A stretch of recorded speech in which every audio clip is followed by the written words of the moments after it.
You're watching Rogers TV. This program is brought to you by Rogers Xfinity, connecting you to more of what you love. Visit Rogers.com for more details.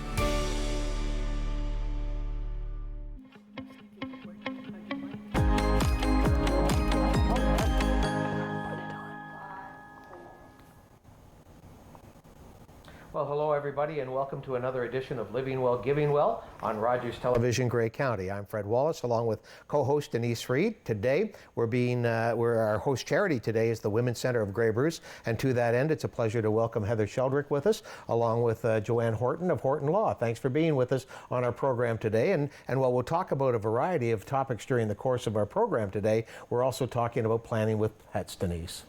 Yes, it's interesting to me that because I'm not a pet, I don't have pets.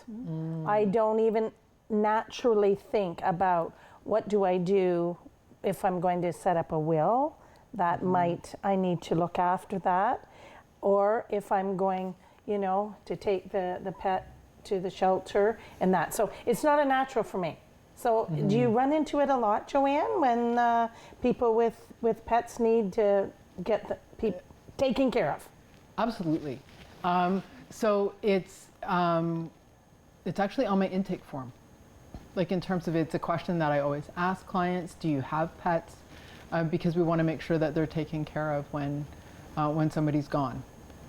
Well, yeah, okay. So you're meeting them right head on. Does it happen an awful lot? Do people really consider their pets when they're, making their will, or when circumstances mean that they have to decide about a pet? It depends. For some people, their pets are their fur babies, and so they're always top of mind, right? They're even though from a legal perspective, they're no different than this table, because that's how they're treated in law. You can just sort of give them away. That clients are really concerned about, well, what happens like when I'm not here? And for some clients, I had a client who had a gray parrot. So they live about 70 years. Wow. And they were in their mid-40s, and it was an adolescent. So the odds were the parrot was still going to be around. And so we needed to make sure we had a plan. What are the steps in involving a plan or formulating a plan specifically? Obviously, we've talked before about the importance of a will, but where do you go first when you're dealing with your pet? What do you need to do? Well, you need to know, is there somebody who might be a good choice for them to be a new forever home? Is that person willing to take the pet? In which case you may want to name that person in your will. In the case of the gray parrot, we found an appropriate sanctuary who would be able to take the parrot and take care of it appropriately.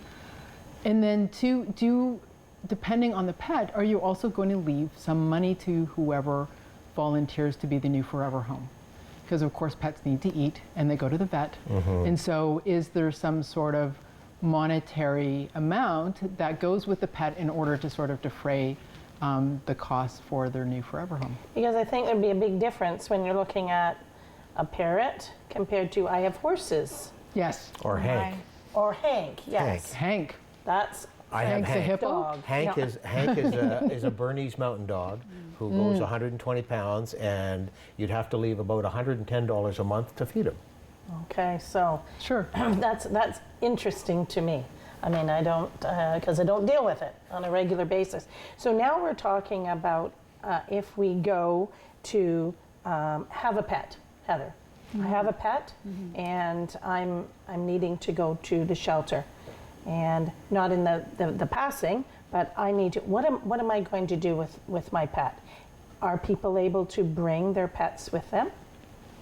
Yes. In our shelter, we are a pet-friendly shelter, so women who are in the midst of fleeing a domestic violence situation can call our shelter. We do an intake as well, providing for their stay with their beloved pet with them. 47% of women will delay fleeing a domestic violence situation for fear that if they leave and they leave the pet with their abuser, that it could result in the pet being harmed.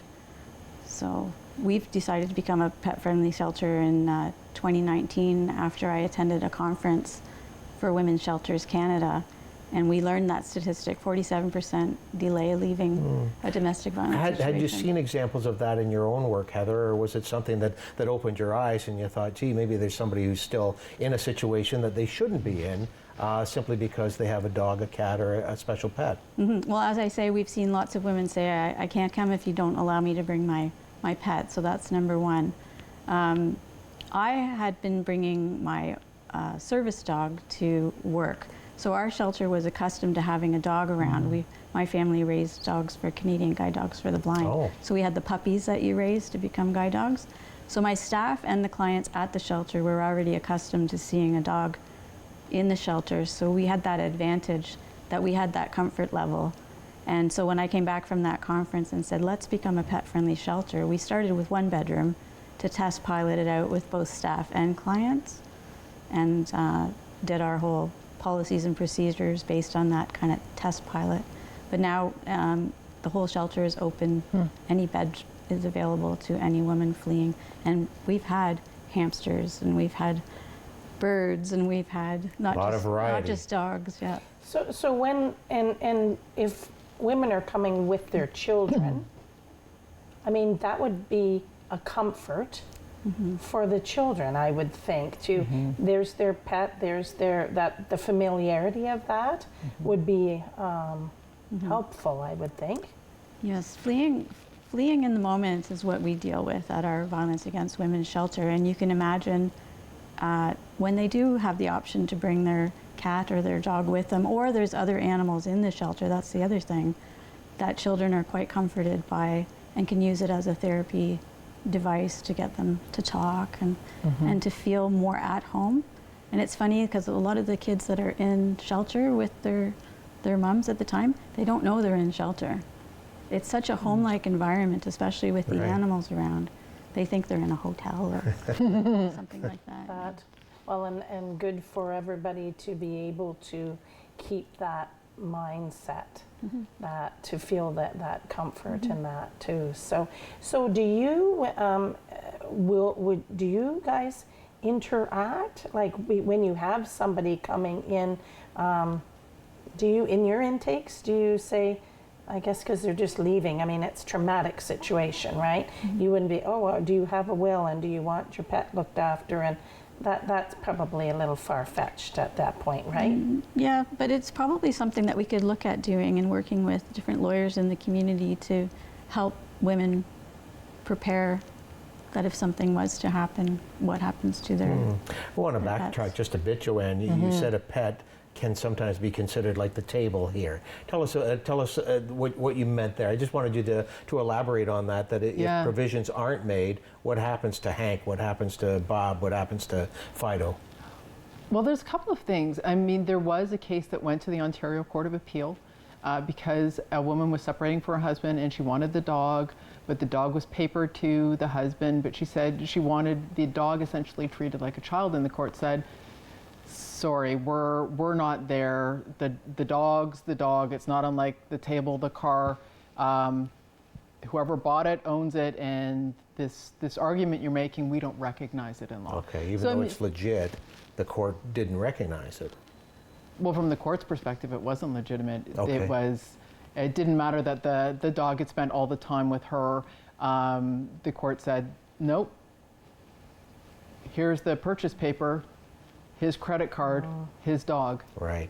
I'm so sorry. But she, felt strongly enough that went through, was denied at the first court, and then appealed it to the Court of Appeal because that's how important pets can be to people. So if you don't, the risk is that the animal ends up in shelter, that in very sad circumstances, people don't recognize there is a pet to take care of when somebody dies, and the pet is left alone for extended periods of time and not taken care of, right? Which can lead to some pretty serious outcomes. Or in the case, we had a client with 9 cats. And so when she died, that's a lot of, it would be a rare person who would be able to take 9 cats. And so we ran an ad in the paper with a write-up of the personality of each of the 9 cats to find new forever homes for them. And how'd you do? It was a wild success. They were gone within a week, and by the time CBC's Back in Black picked it up, we had found new homes for all of the cats. Isn't that great? Yeah. Isn't that great? Heather, what's the therapeutic value? And you may have already touched on this, but in a case like yours at Women's House Grey Bruce, how valuable is the pet to your residents? It is very valuable. I've seen firsthand where counseling sessions can be greatly enhanced by an animal being present, where they can, I would like one right now, where we can reach down and pet and get that sense of security, that calmness, that therapeutic value, and it helps open up, helps you feel more comfortable in the situation that you're in, I think is the greatest attribute.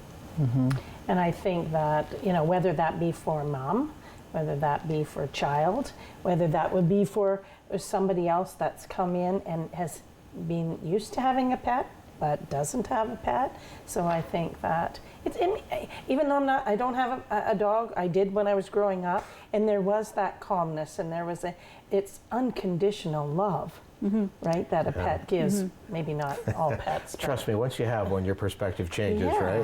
Yeah. And just as a quick story, I worked with a guy who said his dog was his best friend. I thought, oh, that's pathetic that you wouldn't have a human friend. Well, now that we have a dog, everybody else is out and Hank's number one. Joanne, just before we wrap up, we've talked about this before, the benefits of a will. Can you tell our audience once again about the imperative of having a will, but also dealing with things that maybe you hadn't thought of before, which would include the pets? Sure. I mean, it's important to have a will because you want to say who's going to be in charge. And because if you don't have a will, you find things like you're dealing with Tangerine Bank or Wealthsimpli or another virtual bank, and they won't give you any information because you don't have a will, so they don't know who's in charge. You end up spending extra time, money, and energy on going to the court to have somebody appointed, and you can end up with a bit of a muddled or unintentional plan. So it's important. It's something you should do for the people that you love. I've had a couple of clients say, well, what do I care? I'm dead. And I'm like, right, do you love the people in your life? And if you do, then do it for them, right? Make it easy, absolutely. Very good. And when people need legal help and want to seek your advice, how do they do that, Joanne? So we are at the corner of 2nd Ave and 14th Street. They can find us online at hortonlaw.ca. And they will, of course, find, or they can give us a call if they want, at 519-376-8650. Well, thank you for joining us again today, Joanne. Joanne will be joining us again on a later show. We'll be talking about talking to your kids. Heather is going to stay with us, but we're going to break away right now for a featured partner video, and we're going to showcase and spotlight Huron Hospice, which is located in the Clifford and Varna area, and they've got some exciting things coming up in the month of April. So stay with us. This is Living Well, Giving Well on Rogers. Hi, I'm Will LeGrand, and I'm the Community Engagement Coordinator for Huron Shores Hospice. Huron Shores Hospice provides compassionate end-of-life care in a home-like environment. And in this home-like environment, they're able to live out their final days well, outside of a hospital setting that might be a little more cold and clinical. In the hospice setting, they are provided with around-the-clock care from medical and nursing staff, as well as PSWs and our comfort care volunteers. Our hospice provides a home-like environment where the family members of individuals facing end of life can simply be family members because they know that their loved ones are taken care of by our medical nursing staff and our comfort care volunteers. When they come to visit their family members, they can just be a husband, a wife, a daughter, or a friend. They no longer have to carry the entire burden of care in these final moments where what really matters is that they get to spend time with their family members. Huron Shores Hospice isn't entirely funded by the province, so we rely deeply on our community's generosity and support. There are many ways to donate to Huron Shores Hospice. Every year we host several fundraisers, our Hike for Hospice in the spring, as well as our Handbags for Hospice Gala in the fall. These are great events that bring the community together, but in addition to that, you can become a monthly donor through our monthly giving program. That way we can count on your donations and be able to plan and budget accordingly. You're also able to make memorial donations to Huron Shores Hospice in the name of a loved one. And if you have your own idea for a fundraiser that you would like to go towards Huron Shores Hospice, we're happy to work with you to make it happen.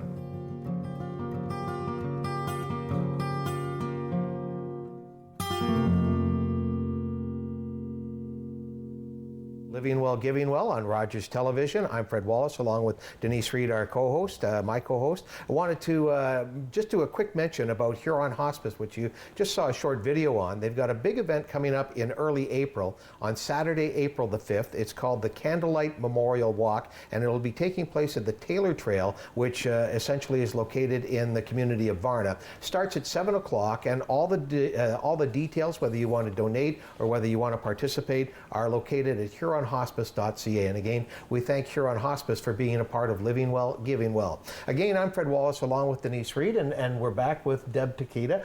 Deb is joining us today, along with Heather Sheldrick from the Women's Center. Deb, let's talk about where you're from and how you came to join us today. Well, I'm with the Grey Bruce Animal Shelter. I volunteer there. I'm also on the board, and I do periodically foster dogs, currently fostering one.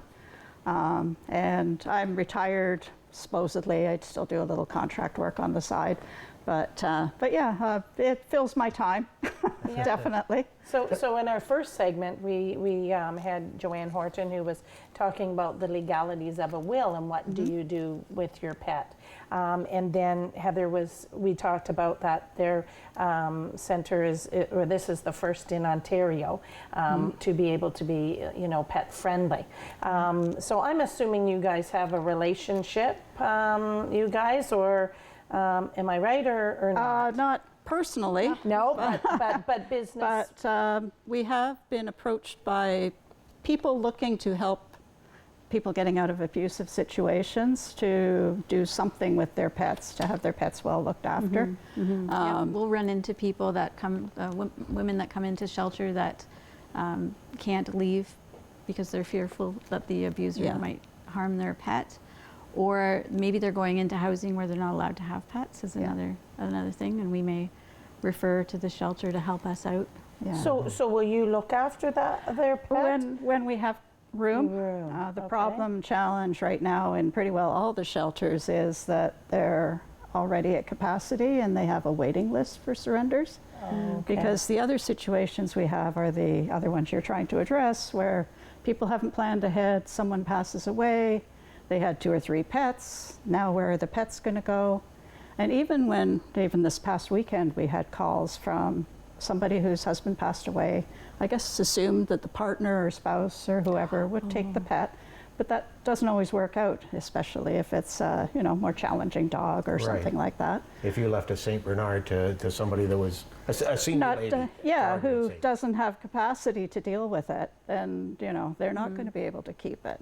It's important to talk about it first. It is. It is. Yeah. Tell us about the Owen Sound Animal Shelter, about the physical area, what you do. Grey Bruce. Yeah, we're Grey Bruce actually. Sorry, Grey Bruce Animal Shelter. That's okay. Tell us about the shelter and what you do and what you provide. Well, we're situated on 5 acres. It's entirely volunteer run, and it's primarily owner surrender. And we take in dogs and cats, and the cats are in community rooms or isolation rooms if that's needed. They tend not to be in cages. We have about half the property is fenced off, so the dogs have an area to run, and we can, if they mix, we can let them out sometimes together. Others are just individually, but they love the space. And we have some great volunteers who come regularly in the morning and the evenings to look after the animals and coordinate the volunteers. We have a small part-time staff to coordinate volunteers. So yeah, it's... Deb, how can people help the Grey Bruce Animal Shelter? And I'm sure there's a variety of ways. Yeah, that might be an open-ended question, but some of the ways that are priorities for Grey Bruce Animal Shelter. Well, certainly donations are always appreciated. We basically, the vet costs go up. Typically animals come in unspayed, unneutered.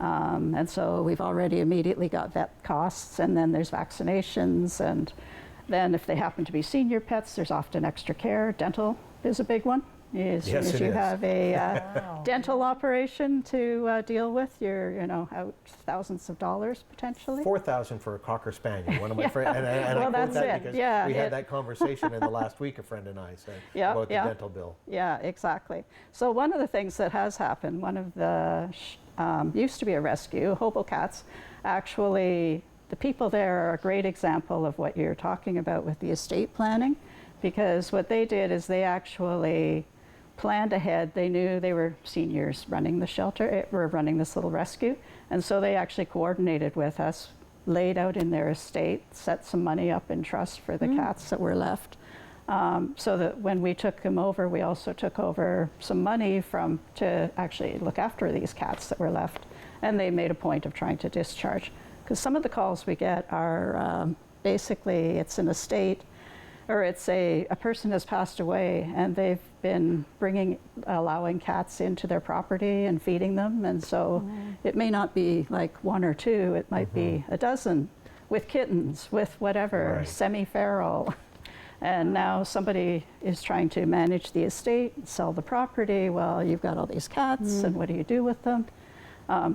For the cats, that's a lot of the situations we have. And what's your advice to those people? I guess plan ahead. Well, yeah, if you can plan ahead, then I take the hobo cats example where they were doing the same thing, but they planned ahead. They gradually got rid of a lot of the cats and, adopted them out, not get rid of them.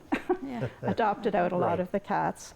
And by the time they came to us, there were only a few left. They were very senior, but they were adoptable. They'd been socialized, and as I say, they'd sort of funded to prepare for it, which was, that's better than... For sure. Yeah. For sure. And I mean, this is the first time we've had talking about pets and wills and pets and that, but we've had many shows on wills and encouraging people to go on willpower.ca and try to do a will, because you're really doing a favor. Not a favor, you're just looking after your family so that they don't have to do it. And it's actually not just the will, it's the sickness, people going into long-term care. A lot of the surrenders we get are people going into long-term care, or there's mental issues that have suddenly manifested. And, people are going off and they leave the pets with a relative who can't keep these pets. And so now what do you do? And Are you seeing an upswing in activity? And I don't know if that's the right word to use, Deb, but because we are an aging population in general in the country, but certainly in our broadcast region, are you seeing an upswing as a result of exactly what you were just talking about? I think there is. Like, we have 2 pets that were re-surrendered exactly for that reason, that they were adopted by seniors, which is great, and we certainly wouldn't turn away seniors adopting, obviously. But we ended up with the pets back because it reached a point where in one case they passed away, and in another case they had to go into long-term care. And but it happens. I mean, it can happen when you're younger too, so it's not like you can screen people out. I think that, I mean, and this I'm talking just from my son and his wife, when COVID came, there were a lot of young people or whomever thought, I would like to get a pet. Yes. And then on the other, I heard then once COVID was over and had to go back to work, there were a lot of people that had to then surrender. We got a lot of 1.5, 2-year-old dogs. Is that right? Big. Okay, so that wasn't antisocial because it was COVID. Right. And they weren't allowed to kind of go out and meet people. My main man, Hank, is a COVID dog, and Hank's not going anywhere. Well, and I think we're going to have a guest. Yes, we have a guest here. I'm looking in the background. Hey, Zan. Hey, Zan. Who do we have here? This is Zan. Come on in, Zan. Come on, Zan. There you go. Welcome to Living Well, Giving Well on Rogers Television. Come here, Zan. There we go. That's a girl, I know. Yeah. Good girl. Wow. So who do we have here? This is Zan, and she's a example. This is Katrina. Hi, Katrina. Hi. Welcome to Living Well, Zan Giving is Well. easily very friendly. no, you don't need to be on the couch. There you go. I'm surprised it didn't come right. That Zan didn't come right to my pants to smell Hank. But Hey, yeah. obviously Oh not. well, I smell like dogs too, and I just Okay. came from the shelter, so. Very good. But Tell us about Zan. she's a lovable creature. She's an example, and she knows I've got Cookie in my pocket. They always do, don't they? Yeah, yeah. She's one of those situations where the dog was left with a relative who really wasn't able to look after the dog, and That's a big dog. not so much a demise, but it was another one of those kinds of situations. Somebody was leaving the area. Very good. And So just- what happens to Zan? Would we find a forever home for Zan? Oh yeah, we're still looking. She doesn't get along as well with other dogs. She's not a sharing dog. Okay. But And she she's a loves big people. dog. She don't want to share. And she's, she is big, and she knows she's big. Yeah. How old did she say she was? She's 7. Oh. 7 years of age. Yeah. As we move along on Living Well, Giving Well, Heather, Denise, and I have unique fingerprints or fingernails here. Oops, wrong hand. Wrong There we hand. go. Oh, yeah? Right there. Can you tell us about that initiative and what's happening there with the Women's Center Grey Bruce? We are initiating a Polished Man campaign in support of ending violence against women. So we're asking community members, business owners, to take the pledge, paint your nail purple. It's the color of violence against women, and use it to start conversations about. They're going to ask you, why did you paint your nail? Yeah. We know that. And you can give, a little elevator pitch about how we need to bring awareness to how many women are being impacted by violence in our communities. Our shelters are always full, and that's what you want to do. You want to help end violence by having the conversation, helping raise boys that don't commit these kinds of violent acts, and that it raises awareness. Is there an event date planned or So a it's- fundraiser as part of this initiative? It's a longer term initiative, and you can check out our website at thewomen'scenter.org and the events page. They'll have some information about how you can register a team. We want people taking pictures of their hand with their painted nail, and we'll promote it on social media so your business can get out there, your organization, your family, whatever it is, and we can showcase that, yes, you're standing up against violence against women. Well, Heather, this has been great. Deb, thank you very much, and thank you for bringing Zan to join us today on Living Well, Giving Well. That's our program for today. We want to thank our host sponsor, the Women's Center of Grey Bruce, and also want to thank Huron Hospice, part of our featured video. In our next segment, episode number 28 of Living Well, Giving Well, Joanne Horton will be back with us. We thank Joanne for being here today. Joanne will be back, and the discussion will be about discussion with you youngsters, with your children, in terms of their estate. Thanks for joining us today on Living Well, Giving Well on Rogers TV, Grey County.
Connect with us by visiting our website or email us at comments@rogerstv.com.